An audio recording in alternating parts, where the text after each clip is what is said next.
Well, the leadership enigma continues to be on a journey. I've kept on saying that we are passionate about human-centered leadership and that we're investigating the human being over the human doing. And this episode is inspiring. This episode is with an amazing CEO. An amazing CEO who is going to be courageous, vulnerable, and inspiring. And that is Tim Creswick from Vorboss. And he will tell you the story of how he has battled and become successful, but at what price. And he will talk about the challenge and the loneliness and the mental health and the grit and the determination and his focus on never stopping. But above all else, he'll talk about how he has had to really be human-centered and kind to himself, because he's always looking at how he can provide value to other people and make sure that those around him are safe and secure, but at what cost? So the leadership enigma now is enjoying its ability to have unbelievable conversations with incredibly successful people, that's the human doing, but delve into the human being, the vulnerability, the courage, the inspiration behind the human being. Enjoy this episode.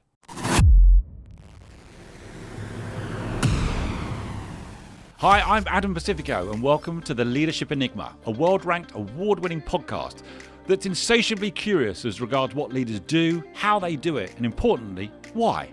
We'll delve into the human doing, but even deeper into the human being and the power of human-centered leadership to drive sustainable change. So whether you're an entrepreneur, business owner, corporate executive, each week we speak to global experts, academics, rising stars, ambitious upstarts and disruptors, as together we will discover that success leaves clues.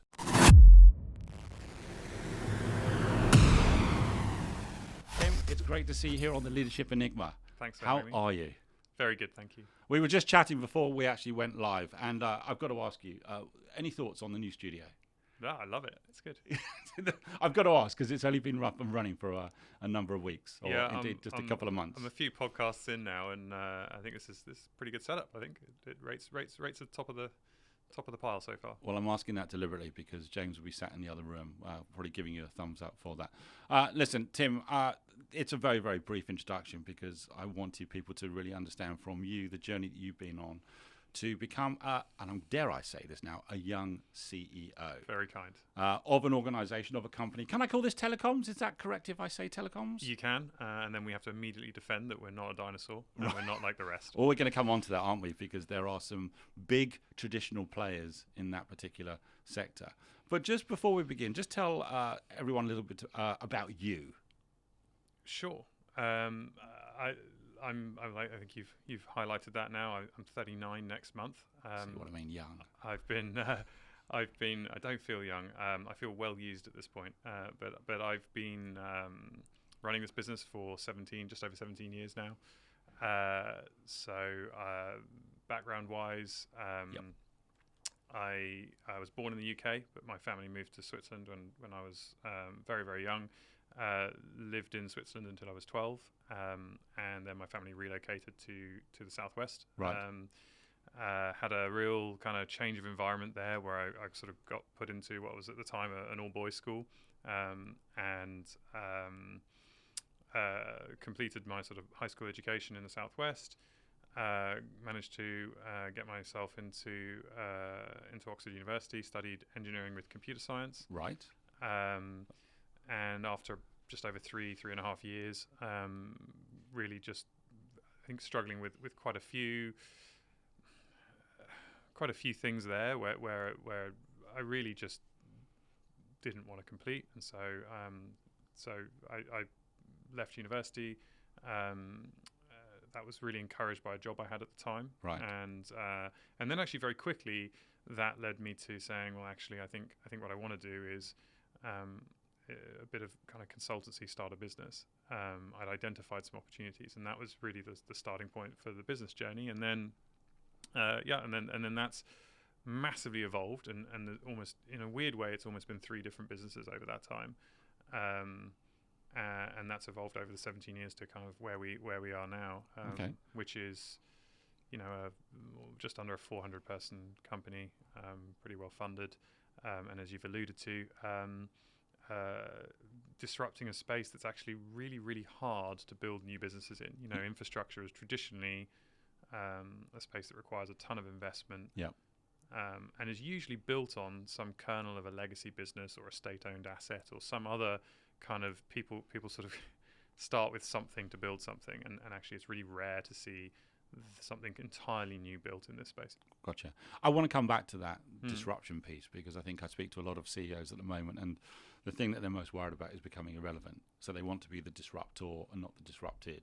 So if you're coming into the sector as a disruptor, we need to talk about that. Sure. But let me backtrack slightly, because I remember when you and I chatted, it was a couple of weeks ago on the phone, I was immediately intrigued as to you, your background, your motivation.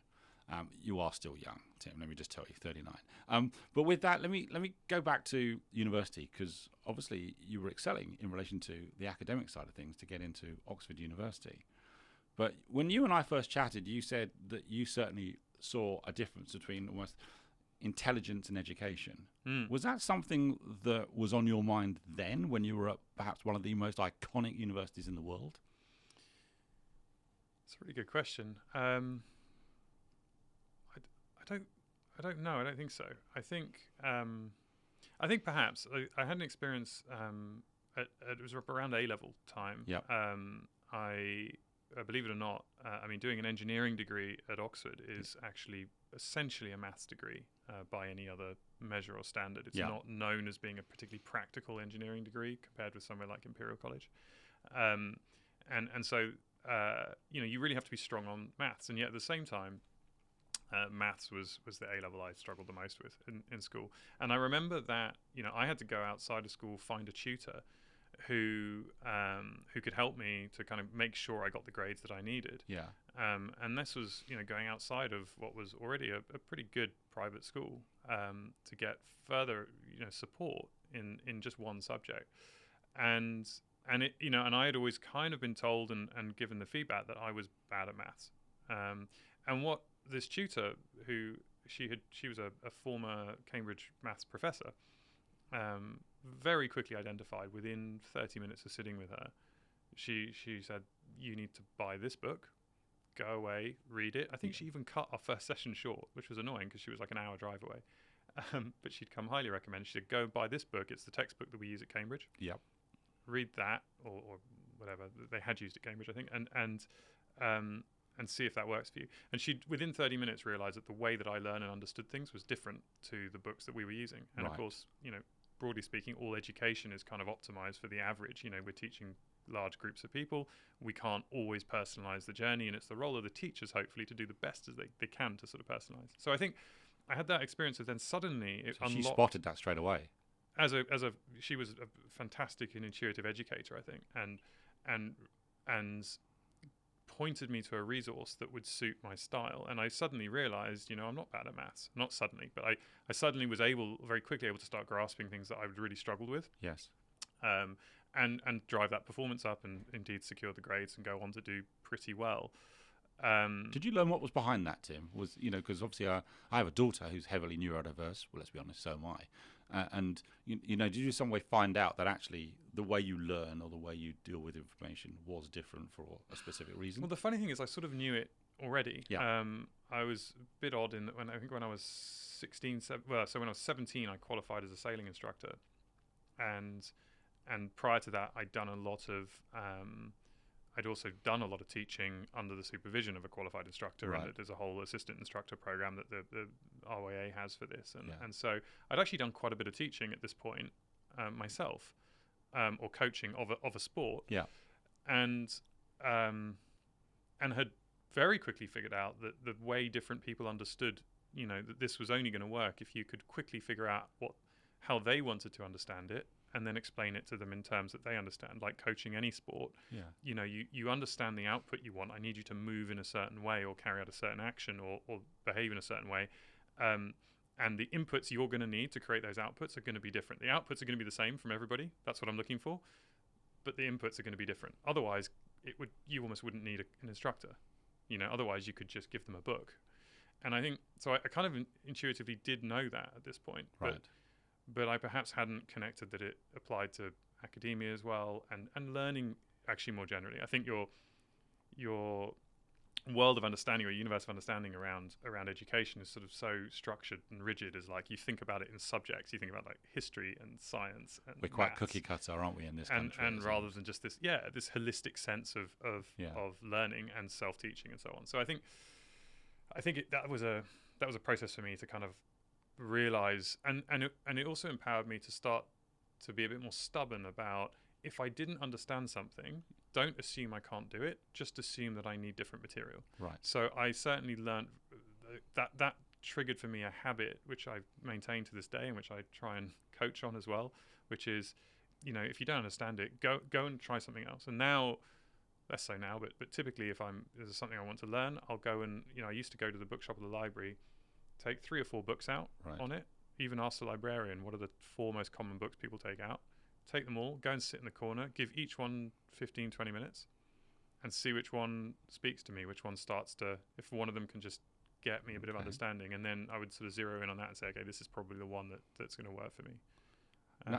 Well, I'm going to come back to, obviously you're now leading an organisation with 400 people, and I know you have quite strong thoughts in relation to how you lead and the impact that you have as a leader, but also the impact that the organisation has, and the responsibility as well that you've got for the lived experience that all of those people that have. So forgive me for jumping around. When we first spoke, and it was a couple of weeks ago, you described yourself as an outsider. Yes. Tell me a little bit about what you meant by that. Well, I think it's something that I've had quite a few conversations recently about it, which is an odd one. Yep. One of the best ways that this resonated for a group I spoke to recently was the concept of home. And it was probably only in my 30s that I ever really had the concept that I think most people would consider to be home. And I'll explain that as, growing up as a foreigner, I went to an American international school in Switzerland. Yeah. It's not, and particularly in the 90s, that was a pretty closed society. Again, we're trying to remember sort of pre-internet.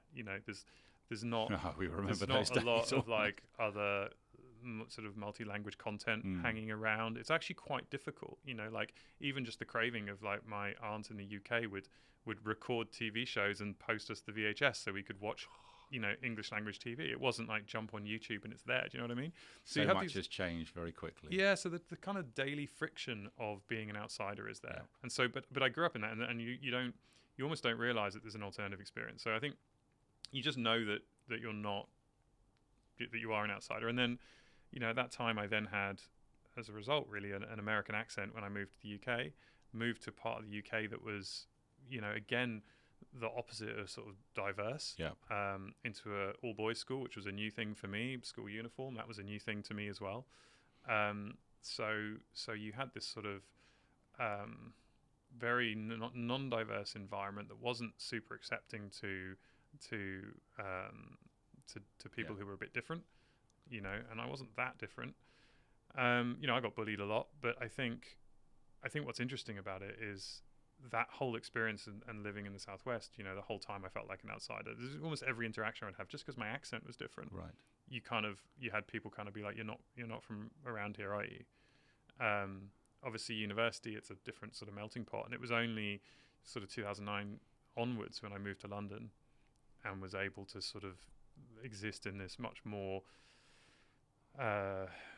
diverse city where it's a real melting pot, isn't it? Yeah, and I think at that point you can kind of get lost in the crowd, which is kind of, I've really enjoyed that. And it's actually, that's a theme for me that kind of continues, is I kind of love the anonymity sometimes. It's really, I really love this idea that there are times that I can stand up at work and say something and people like really pay attention and listen, and it's quite, they see me as someone with quite a lot of authority. Yes. And then I can just sort of get on the tube and disappear and no one knows who I am, and I could just be I could You're be just Tim, right? I could be a mobile phone salesman. It doesn't matter. I could be anyone. And well, you work in telecoms, but yeah, exactly. So in many ways, yeah. Well, is there that difference between Tim being Tim Creswick, the CEO, and just Tim?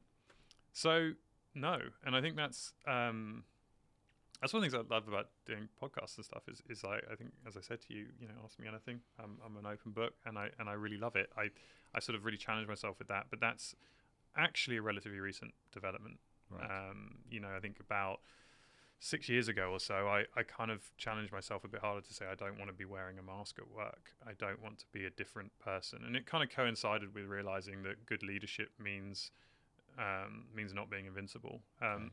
There are a few other things that come with that. You know, it would be wrong to sort of make it sound easy. It's a lot easier when it's not a small business. I'll give you a concrete example of that. I was going through a divorce for about 4 years, and at the start of that, it was a pretty small business. And one of the when you say pretty small, what are we talking at that time? 15 people. Right. Okay. And one of the kind of logical consequences of the divorce process was that my ex-wife was actually ultimately, and her lawyers were putting the business at risk. There was a scenario in which they could kind of force the sale of the business. Right. And that created this really difficult tension where, I couldn't really talk about that at work, or I felt I couldn't anyway, because there was a chance that, the smart people would sit up and go, hang on a second, we could lose our jobs as a result of something totally out of our control. Yes. Maybe, I've got a mortgage to pay. Maybe I'm not comfortable with that risk. And so this is a kind of a situation where you're like, you don't maybe have the ability to be totally transparent.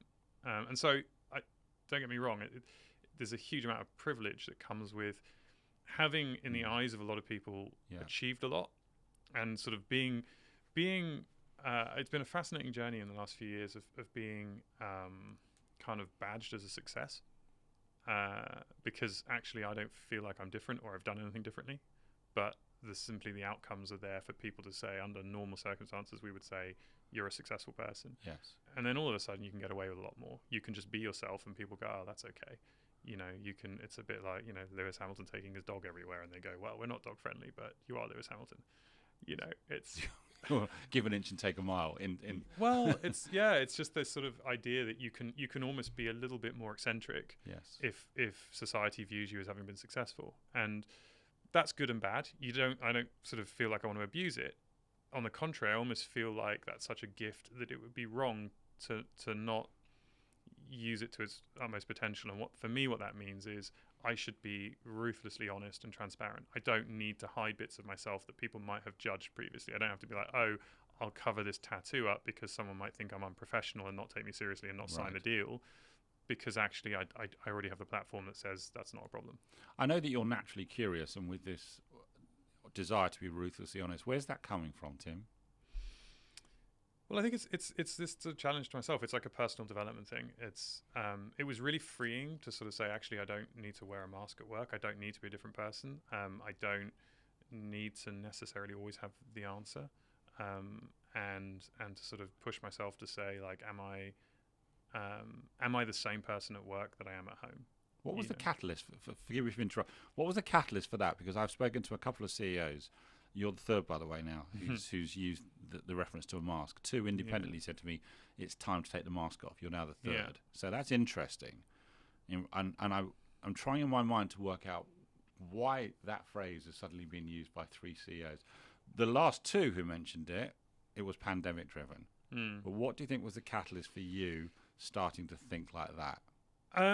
I think it was a bunch of things coming to a head. The on that sort of personal mental health journey. I had a very good friend who was, really trying to encourage me to have therapy for a long time, because of issues in my marriage, and that got particularly bad. I mean, it was at a point where I used to avoid going home. It was not a good place to be. It was, a fairly unpleasant environment, and I think, and I felt powerless to kind of change it. I was really stuck in terms of what to do about it, and meanwhile, feeling like as a leader, it was important that no matter what was going on in my personal life, what I always showed at work was sort of consistency, reliability, accountability, all of that. But I'm always here, and I am like standard Tim every single day. Doesn't matter what's going on outside. I always deliver this consistency. And as I said a moment ago, you sort of have to do that actually in a small business, because already I was always very aware that people that used to work for me had to defend that at every dinner party they went to, half the pubs they walked into, to their partners, to their families. Why don't you have a proper job? You know, why are you working for? In the UK, less so now, but certainly a decade ago, working for small companies is not generally like entrepreneurialism and working for small businesses is not something that is a aspirational thing for society as a whole. You know, I think in the US this is embraced a lot better. You know, the American dream. Here? It's getting better, but you know, the American dream is like high five. So like, well done, dude. For you, you've got 4 people working for you, and you have your own. And you've done it all by yourself. You've got your own pool cleaning company, and that's cool because you can have a nice house, have the freedom. Yep. You know, you own your own business. That's kind of the American dream, and you don't have to be a multimillionaire. But you've kind of taken control of your own narrative, and in the US, that's seen as like really positive. And here, certainly, like I say, a decade ago, there was this kind of culture of like, why can't you just be like the rest of us? You know, like Fit it was in. Yeah, and I was always very aware that my employees had the same challenge. Was that the outsider piece, though? Again, kicking into Tim. Maybe I don't know sort of where it comes from, and I think we've got better at it. Yep. And I think, you know, the culture of the CEO that's emerged in the last decade is really different. The sort of celebrity CEO thing has kind of, in some ways, helped. In many ways, it hasn't. You know, the ones, unfortunately, that shout the loudest tend to be quite narcissistic and not necessarily, you know, super considerate. But nevertheless, it's created, you know, it's like that meme of the you know, the CEO of X that people say, you know, that's like that where's that come from, right? And I think it's really interesting. Well, a lot of people sometimes think that a CEO, he or she must behave in a certain way or have certain attributes, which in many ways prevents people from even trying to really take that particular path. You know, I'm really introverted, right? And I think it's, again, one of the reasons I get a kick out of doing these podcasts, because it pushes me into a space that, you know, I can speak well and I can explain myself, but there's also a sense of discomfort. And so I quite enjoy that. But you know, introverts actually make great leaders because they're, you know, probably a little bit more sympathetic and able to empathize with people and take alternative points of view and be less confrontational and so on. So you know, there are good traits in there, but equally, the introverted CEOs are not necessarily the ones out there shouting about it. You've set me up quite nicely for this question, because as a CEO, you inevitably put yourself into the spotlight. Might be on a sector basis. I know. I think you're chair now, aren't you, of ITP? We'll come on to that. You are the face of the business for the 400 who work for you. And you said, you know, you've been on a number of podcasts now, all of which is a challenge. Why? I mean, in many ways, people look at you and think you're just about to turn 39, still young. And you've made it. You've made a great success. And you've got a company with 400 people. You've done really well. What are you doing? Why are you still putting yourself into situations where you might feel uncomfortable, you might feel challenged? I mean, I think the personal growth side is really interesting, you know, as sort of that to the previous kind of question around, you know, what drove taking the mask off and the, you know, the difficulties in my marriage and, you know, not wanting to go to therapy and then kind of turning the corner on that and I, you know, and then going to therapy, then you know, ending that relationship, going through a kind of a really painful process. And sort of, as I was, in some ways, tearing down some pretty massive structures in my life, and in other places, you know, there's people talk about sort of setting your life on fire or whatever. But as I was doing some of those things, and then, but also other housekeeping around that, and sort of maybe taking away, dealing with the things that perhaps I couldn't be open about, or was perhaps a bit ashamed of, not maybe ashamed, but just didn't feel like I could be open about. Then you start to realize that what's left is pretty easy to tackle, and so then you're like, well, it's just easier to be transparent. So I think, and then to your question, really, it's then been this drive to say, okay, well, I get this sort of perverse enjoyment out of like putting it all out there, because it's quite thought provoking and it challenges me to kind of test all these areas of my life and sort of say, well, actually, is that something I'm prepared to talk about? And if I find myself almost like wanting to not talk about it or wanting to hide it, then it's also maybe a bit of a signal to me that maybe this is something I should look at and think about and change, or, you know, why is that? Why would I not want to share that? It really helps me be more sensitive to people, you know. When we first connected, I was keen for you to come onto the show because the focus for us has always been will be human-centered leadership. And when we were chatting, you were incredibly open very quickly. And I remember you said to me, listen, you can ask anything you want. In some ways, you just described yourself as an open book.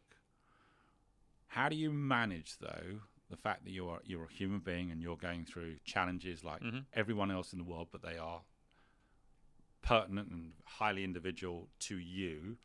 How do you still, though, get up, go to work, and still try and steer a ship, especially when you're running your own small business in a sector that's probably pretty difficult to get on in? How do you find that balance between dealing with significant challenges personally, but then rolling out of bed, getting in and thinking, yeah, we're going to do this?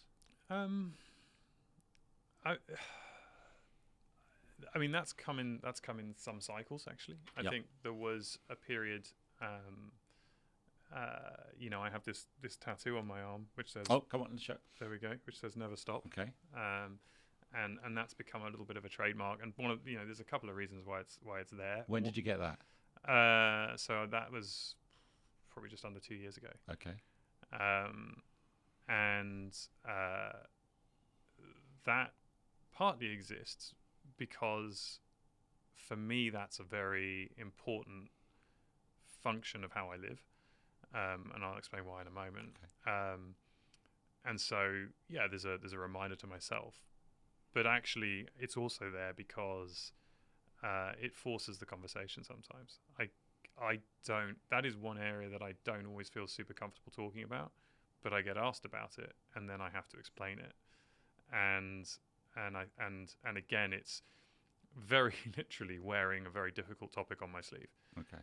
And it gets people to ask me the question, and it forces me to be open about it and to answer it, because I have this sort of real problem where, like, I really always feel this overwhelming urge to be honest.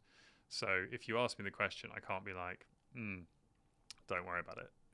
I sort of need to get into it. And so I think that's been a big part of the way I approach meeting my obligations and meeting my work obligations. But honestly, the simple answer to your question is,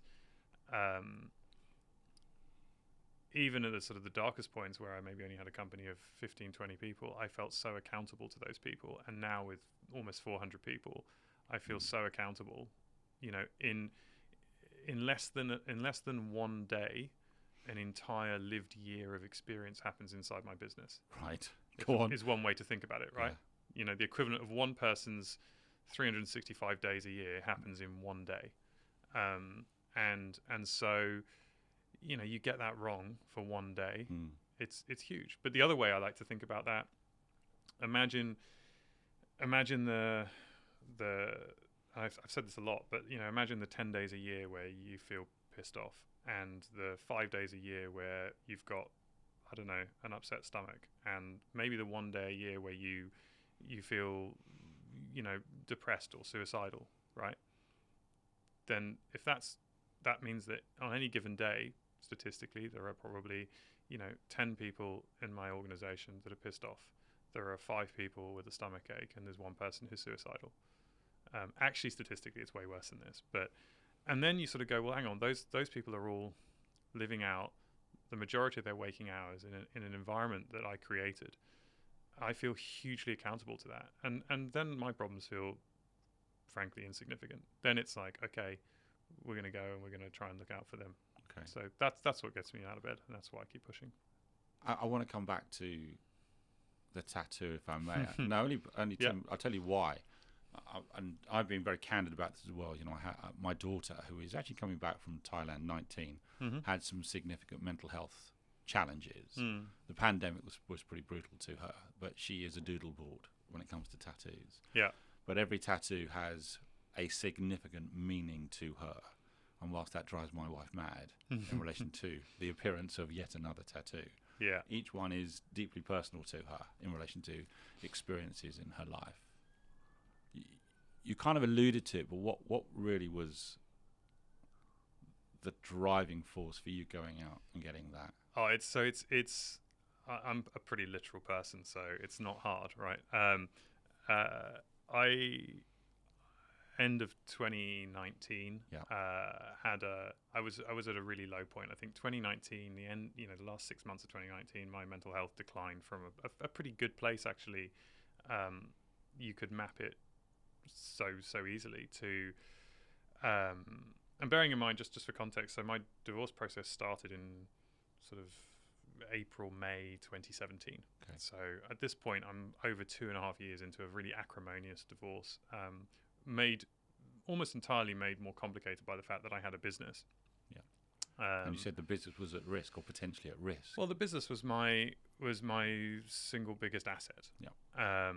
And so, you know, that's certainly where the lawyers wanted to focus their time. And of course, when you have a business that, you know, you're essentially the majority shareholder in, Yeah. There's not a market value for it. So you now are discussing, you know, what's this asset possibly worth? And it turns out, actually, bizarrely, there is not a lot of UK case law on this. So that was problematic.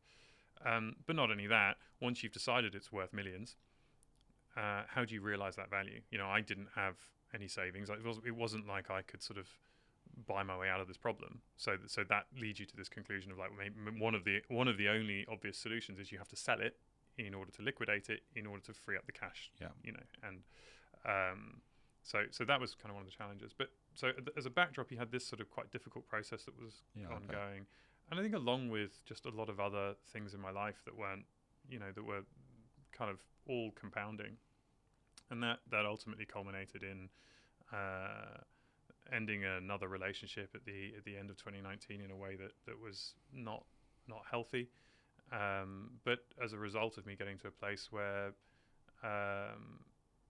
being blunt, I didn't really want to live. And I don't mean that in a feeling suicidal, but just that depression reaching a point where there was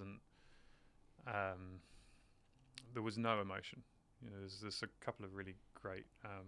There's a great webcomic that describes this actually, but this, it's so hard to explain now. But this absence of any feeling, any reaction, any emotion, you're just numb. It's just completely sort of hollow. And that I would go through periods of sort of just really debilitating, genuine, just an inability to function. Sometimes these episodes would last hours. Sometimes they would, generally hours. You know, like it could be 1 to 6 hours of literally just being sat on the floor, unable to move. And the cycle that I sort of got into around that time was, you know, that I could. It took a lot of time in the morning to build myself up, and then I could go to work, and I could do my job. Sorry, I'm probably getting a bit emotional talking about this, but I could do my job, and I really found it hard to go to bed at night, because I knew that it was a reset.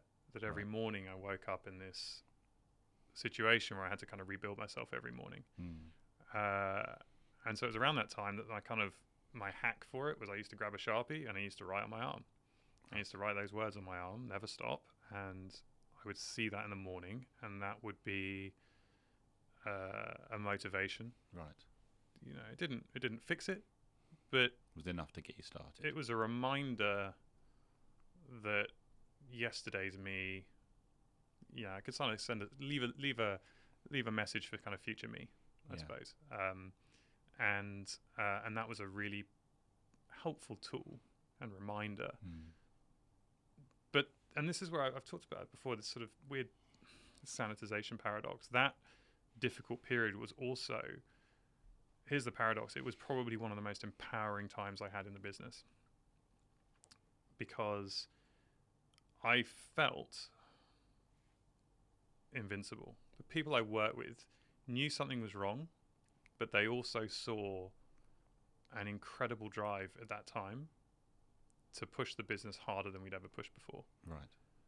And it all stemmed because I would wake up at 7 in the morning and it would take me 2 or 3 hours to build myself up to be able to leave the house and go to work. And it was awful every single morning.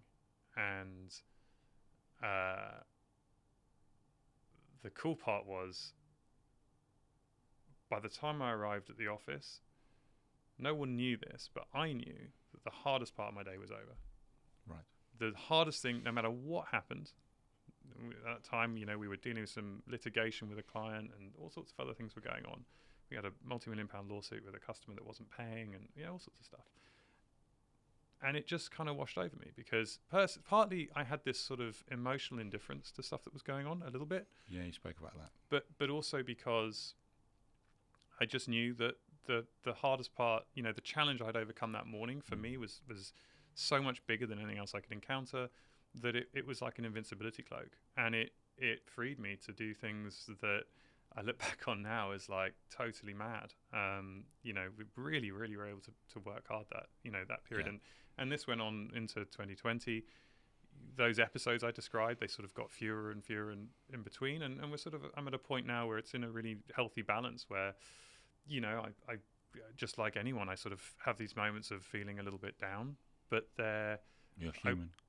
Exactly. But actually now I'm able to manage this in a really different way as well and be really accepting about it. And so actually I'm able to indulge those moments and be thoughtful about them and say, okay, why am I feeling this way? And the answer is often I just am. And that's really good that I can sort of explore it and then realize there is no reason. It just is. And then just be like, okay, and make a cup of tea and then go to bed. Was there anything or series of things or personal people who helped you start to have less episodes and start to feel stronger and be able to manage this? Because I guarantee there are many people listening to this who are thinking, I've been there, or I am there in some way. How did you get out of that cycle, or how did you get out of that series of episodes that you described? It was stubbornness. I don't think there were any particular people. I had a few people around me that I think were there and sort of cared, but I think... And you?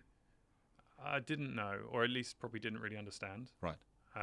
And one of the problems is you don't know how to describe this. When it's happening to you, and particularly if it's, for me, the first time this had ever happened to me, it's you don't really know where to go with that or how to talk about it. Right. And also, you sort of don't care. This is the problem, is that you don't even necessarily feel like you want to fix it. You just are. So that was a challenge. And this is what I mean about sort of, in many ways, my work saved me, because this sort of accountability I felt. I've talked a bit about when you're a sole founder, the buck stops with you. Like, there is Completely. a point where, if there's a piece of work that needs doing or something that has to happen because you've got the client meeting at 9 a.m. and everyone's gone, Tim, I've stayed as long as I can, but I really have to go because it's my anniversary today, and I've got dinner with my wife, whatever, and at 7 p.m. they check out, and you're left there in a dark room on your own, having to just fix this because no one else is going to do it for you, right? No one's going to care quite as much as you. Ultimately, no one else is accountable to a point any more than you are. So you just get to this point where you're like, it is an intrinsically lonely endeavor, and I think because of that, it was the accountability I had to my people meant that I had something to get up and do every day. Otherwise, I hate to think kind of where I might have ended up, but and it's one of the reasons I talk about it, I think. But I think largely, it was probably the work that saved me, because that at least enforced some structure. It forced me to go through this weird cycle where I had to pull myself up every day. I couldn't just sort of go back to bed and ignore it. And so, I think I was just repeating, and I was a little bit on autopilot in some ways, but it just got better. Listen, this is an inspiring story, and that's why I think the podcast is such a privilege, because people come and say, hey, let's take a look under the bonnet, hood, if we're talking American. And I'm always surprised at just how personal a conversation I have with guests on a regular basis. So it is a privilege. It's also courageous, and it's also deeply vulnerable. And I hope that nowadays people see vulnerability from someone who is a senior leader as a huge strength. It's not a weakness. And I got taught a lesson, and I've mentioned this before, by an amazing Dr. Veron Rose, who was actually in Montenegro, who said to me, with the challenges that we had been through as a family with my daughter, and I've spoken openly about this, is that vulnerability is the ability of someone to really deeply understand their own personal needs, and then having the courage to ask other people to help with those needs. Mm-hmm. And in many ways, it sounds like you had to find your own route through that particular cycle with so much going on. And thankfully, as you say, you had the strength, the focus, and the purpose of the people who were part of the organization that drove you day to day. Vorboss at the moment is 400 strong, is going great guns. Yes. Is doing amazing things in an arena or sector that some might think is difficult to disrupt, traditional, full of the old guard. How am I doing, Tim, on describing? Yeah, no, keep going. This is great. Describing this. So again, tell me why you've picked 17 years ago to build a business in what some might think is an unbelievably difficult arena. Did you just want the fight that you knew you were up against, or? That would be such a good story if that were true, wouldn't it? That would just be like way better than the truth. I don't know, but you weren't picking an easy route. Well, no, but okay. So and I sort of alluded to the fact that maybe the business has been through sort of 3 clear generations almost. Yeah. So I can kind of quickly walk you through that, and so I've always. I say always. I think from my early teens, I started taking an interest in coding and software. We have to say coding these days, but whatever. And I think that was around the time people started wanting to build websites and these sorts of things. Yeah. I've always had this fascination with sort of being useful and being able to get and a good measure of like being useful is, can you get paid for something? That's always was interesting. That's to the me. acid test. Yeah, as a kid, that was like always the sort of interesting thing to me. Like, what can I get paid for? And I had all sorts of things. Whether it was, I said, like teaching sailing and being like, there was something very gratifying about saying, this is something I can do well enough that people will pay me to learn. Right? Like that's through a school and the rest of it. So it wasn't maybe the totally direct contact with the money that I had.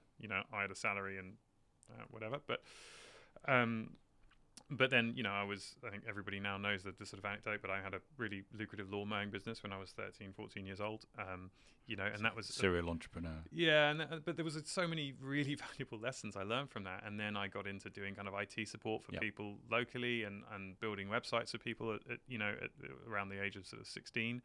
I then had this sort of weird trading business where I was buying stuff and selling it on online auction sites, particularly back when the online auction commissions were free. Right. So, those sites were just getting going. And so it created this really interesting arbitrage of, what you could do. And we weren't at that place where like you could order anything from Amazon overnight. If you recall, like that wasn't there. So I'd broken into all these other kind of weird things. I had this, I'd figured out, you may recall, and for the listeners who are too young, but here in the UK, you couldn't buy a Simfree mobile phone in the late 90s. That wasn't how it worked. You went to Carphone Warehouse or Vodafone or wherever, and you took out a contract, and with that you got £300 worth of phone bundled in, and that's how it worked. Altogether.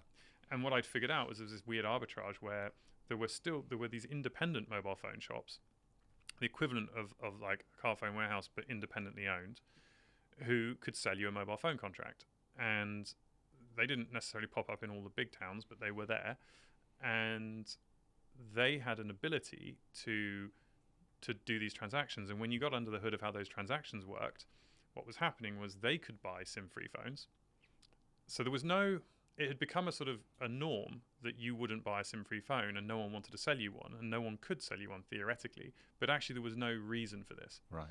It was just the way that everyone wanted the market to work, because they wanted consumers to work this way. It increased stickiness. So that's what it gave people. Yeah, and so, but it was this interesting sort of element where, what an independent mobile phone shop was doing was you would walk in and they would say, "Here's this, Ericsson phone, this Nokia phone, and here's your £30 a month contract."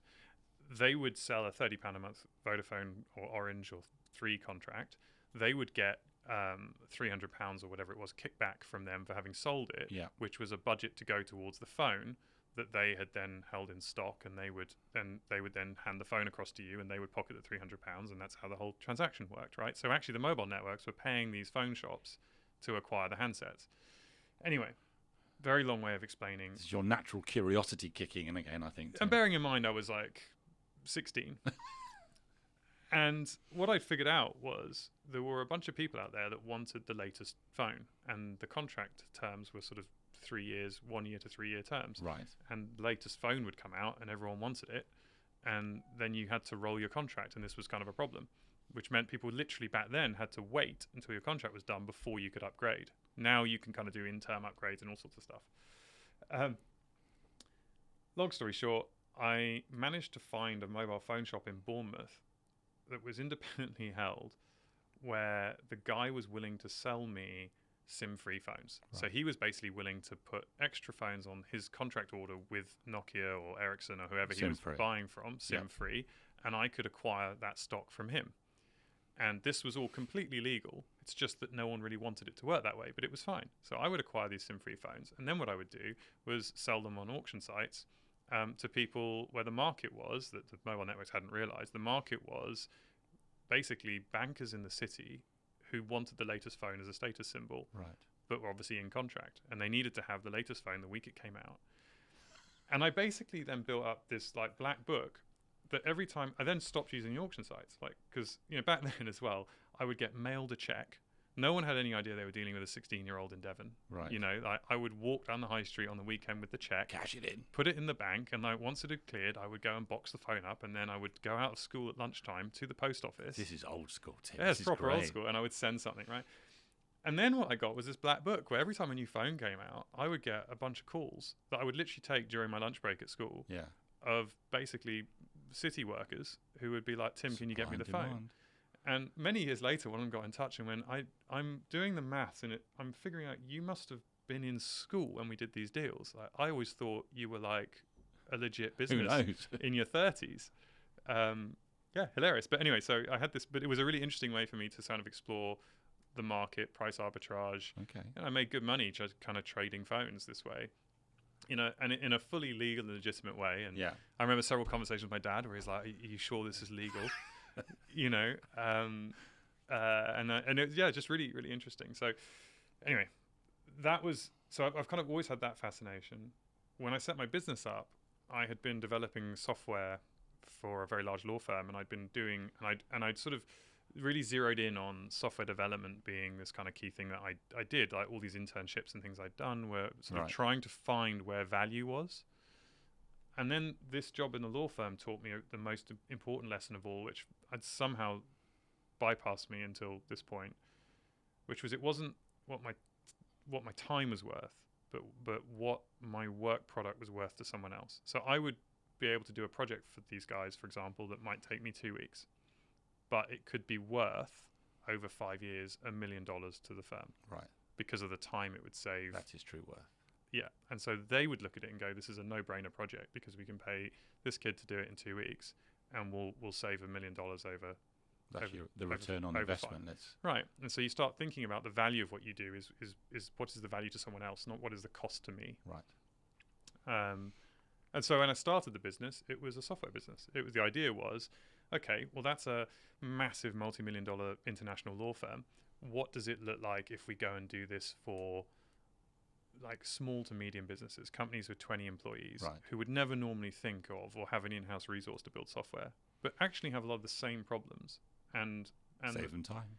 Yeah, and there's actually probably a really palatable ROI, and no one's tapping that market. No one's saying, let's build software for a 20-person company. Okay. Or at least they weren't then. So there's a real history to you spotting opportunity from an early age. I think more like exploring like market dynamics and trying to understand, and always wanting to understand how things work. You might be selling yourself slightly short there, because there's there's that curiosity piece without a doubt, but you've just given me at least 3, if not 4 examples of spotting a gap, spotting an opportunity, and doing something about it. Yeah, or like seeing something and then the curiosity just driving me down the rabbit hole, like driving the wedge in deeper and going, well, actually, how does and then I think always having this sort of wanting to then sort of price test it, like actually, and if it's true, well, then the evidence will be that there's margin in it, there's profit. Not because it was pursuit of cash, but just because that was a way to, I've never been money motivated. It's always been about money being the proof point that your theory is correct. What's it like to have gone then? And if I'm now summarising in some ways, from the startup and the challenges of a startup and to be laden with debt like most startups, to actually now to being in a position where you're, as you say, about to turn 39, 400 strong company, you're successful. Does it feel as if you've made it, or does it feel as if you're still on a journey to somewhere else or something else? What's next, Tim? Well, what's next is we've got a huge amount of work to do to kind of continue to prove out a lot of the kind of assumptions that feed our business plan today, which is that there's a huge amount of disruption to hit the sector we work in, and to prove out as well that our fundamentally different approach actually works. And again, that will come from building a business that is worth £1 million, right? That will be the validation point. Again, we're back to the money is the validation. When the market says that business is worth £1 billion, then then you kind of have that proof point. So much to do still. Oh, absolutely. But we will do it, and that's the really cool part, is sitting there and going, yeah, I can see a path to that. This is not a sort of an exploration so much as just a clear journey that we're on. But I think my reflection on this sort of success thing is really interesting, because I'm very uncomfortable with the label of successful, right? That's not something that sits well with me. I never really loved the label of entrepreneur either, because it always feels to me like something other than me. But I'm sort of coming to terms with that. I guess that's what I am. But I think what's interesting to me about the success thing, there was a moment in 2020 where, as part of we raised just over sort of 250 to 300 million pounds, depending on how you look at it, a substantial amount of money to grow the business based on all the work we'd done. And as part of that, we effectively sold the business to our investors. And that was the first time in my journey, 15 years in, that I actually got a significant amount of cash off the table. And that was very helpful. It certainly took a lot of stress away. It meant that I went from being in a position of net debt and no assets, no home. The most expensive thing I had was a relatively cheap car at that point. It was my most expensive asset. I'd rented my whole life, and I'd taken a lot of judgment from kind of people who like to sit around at dinner parties talking about their mortgages, of like, oh, you don't own your home and you're 35. There's the doing things differently piece again. Yeah, but it's a bit uncomfortable, because you do get that judgment. I would go on dates with people who would not want a second date because I didn't own a home, and they didn't have the imagination to look at you, Tim. Yeah, and in many ways it was a great filter, because if that was a criterion for you, we definitely weren't going to be a good match. No, but so I used to sort of quite brazenly be like, nope, I rent, and they'd sort of be like, oh, and then they'd leave, and I thought that was really kind of fun, actually. But anyway, the point was I went from that to then. And we did this fundraise during COVID, so it was fascinating, because at 1 o'clock in the morning on the Saturday, the deal had supposed to be closed at sort of 3 p.m. on Friday, and then 6 p.m., and then the lawyers had to go and change a few things. And so we were sitting around in my tiny rented studio apartment in Moorgate at the time, me and my witnesses, waiting to DocuSign this thing under a lockdown conditions. Right. And in the space of a few mouse clicks, I go from being a net debtor to society, arguably, right, like on paper, to being a millionaire, right? And the funny thing is, you feel exactly the same. And the way I reflect... Still the same person, right? Yeah, exactly. And the thing is, it doesn't change. Clearly, anything I'd done in the previous 15 years was exactly the same. I can't change history, right? But the way in which everybody around you views those 15 years, the perspective instantly changes. It's like someone's gone and coloured it in. Validation. And that validation, which is not anything to do with me or how I feel about it or the actions I took, and I was there, I lived it, I am the log of what happened. But the perspective of that is entirely changed. Gotcha. And I always found that, or I have found that, to be a really interesting sort of study in human nature, is that the way people Case study.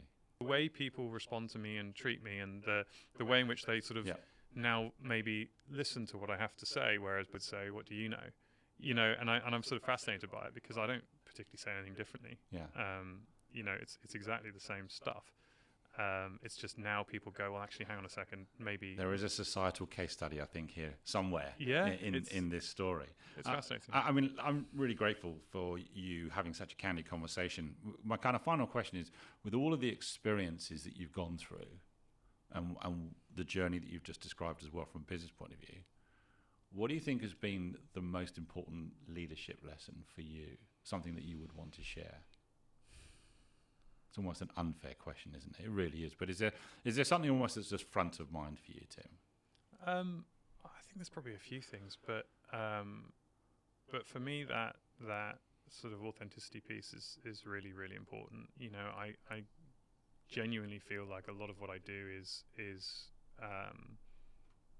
to try and make an impact for the people we have. Yeah. I'll probably get told off for saying this, but you know, building a massive fiber network is not particularly interesting to most people. If we didn't do it, somebody else probably would eventually. You know, these things will emerge. I think where we have a more interesting opportunity is in the thousands of lives that we will impact one way or another. And I think, to me, that is the From a most interesting connectivity piece, or no, from a business piece. I think Right. we do things super differently. You know, we do put a huge bias on intelligence versus education to kind of bring that all the way back, you know, to try and hire people who have the potential but often poorly educated, or the system's failed them or whatever. And we sort of work with that raw material. And then the lessons we teach them about management and how to treat people and how we behave as a business and the safety and the sort of things we give them, bear in mind that they'll go on and work another 40 years in other jobs, and they'll take the lessons they learned here when they're managing teams. The way that they manage those teams will be influenced. there's a legacy piece there, isn't They'll there? be influenced by what they've learned at Vorboss, and I find that is incredibly powerful and also incredibly daunting. And so I think, you know, that's probably, when I say that authenticity piece, it's that sort of extremely humbling thing of approaching the job and saying, you know, it's that sort of great power, great responsibility thing of wanting to do that in an incredibly responsible and accountable way, to say we can be really proud of what we did, and the impact we created, the human impact, was really positive. Well, they can check out the company site on vorboss.com, I believe. Yes. And it's on the screens behind us. Listen, it's been amazing for you to come in and have a conversation. I have a feeling that you and I probably need to have another conversation as well. So let's get this one out there. But I also think there was so much rich content that it may well be that we need to meet again, Tim, and dig down into I'd love that. some of these. So I'm really grateful for you coming on the show and taking the time to chat. Many thanks. Thanks, Adam. Cheers.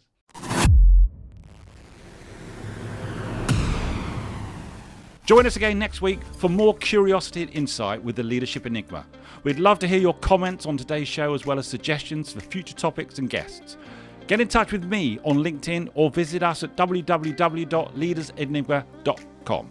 Don't forget to rate, review and subscribe on all your major podcast platforms and on our dedicated YouTube channel. Thanks again for joining the community.